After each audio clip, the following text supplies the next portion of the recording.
Good morning বন্ধুরা। আজকে সকাল সকাল উঠে পড়েছি। উঠে আমার ব্রাশ ট্রাশ করে ফ্রেশ হওয়া হয়ে গেছে। আর আমার প্রথম কাজ হচ্ছে বিছানা তোলা। তা আমি একটু বসে নিলাম আগে, নিয়ে এখন আমি আবার বিছানাটা তুলে নেব। তুলে নিয়ে বাকি কাজগুলো সারবো। তো তোমরা দেখতে থাকো। আমার ভিডিওটা যদি তোমাদের ভালো লেগে থাকে চ্যানেলটা সাবস্ক্রাইব করে আমাকে আরও এগিয়ে যাওয়ার জন্য একটা লাইকও করে দেবে।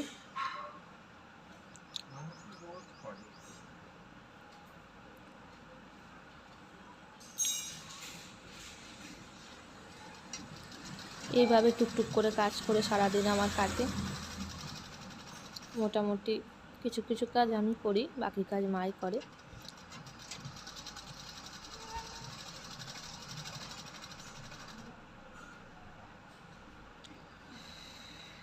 আচ্ছা, সকালবেলা বিছানা ঝাঁটাটা খুঁজে পাচ্ছিলাম না, তাই এটা হাত দিয়েই আমি ঝেড়ে নিলাম। পরে মা আবার একটু ঝেড়ে ঝেড়ে দেবে খুনি। ঝাড় ঠাট সব মা পরেই দেবে। এবার বাইরে দেখি এসে যে মার কাপড় চোপড়গুলো নাড়া হয়নি, তা ভাবলাম আমি একটু নেড়ে দিই।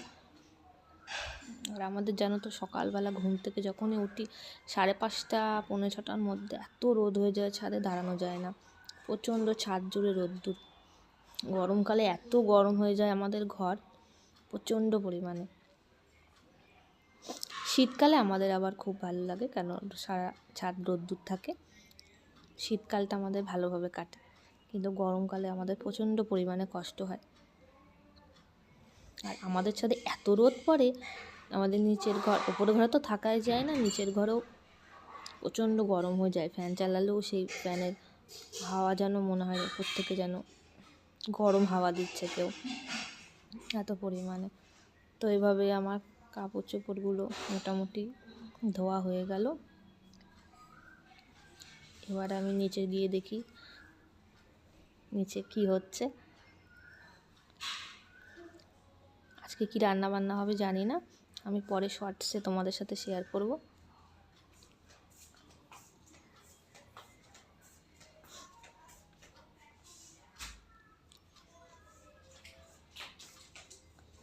তো নিচে এসে দেখি মা বাসন টাসন ধুচ্ছে,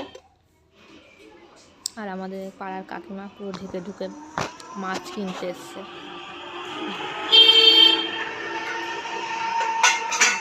রাস্তায় প্রচণ্ড রোদ্দুর।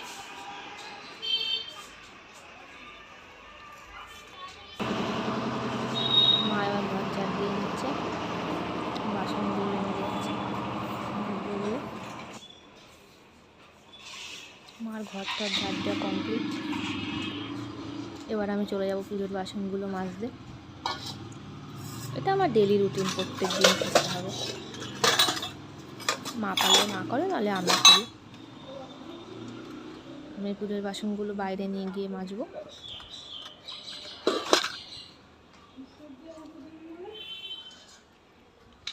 জলের বালতিটাও নিয়ে যাই।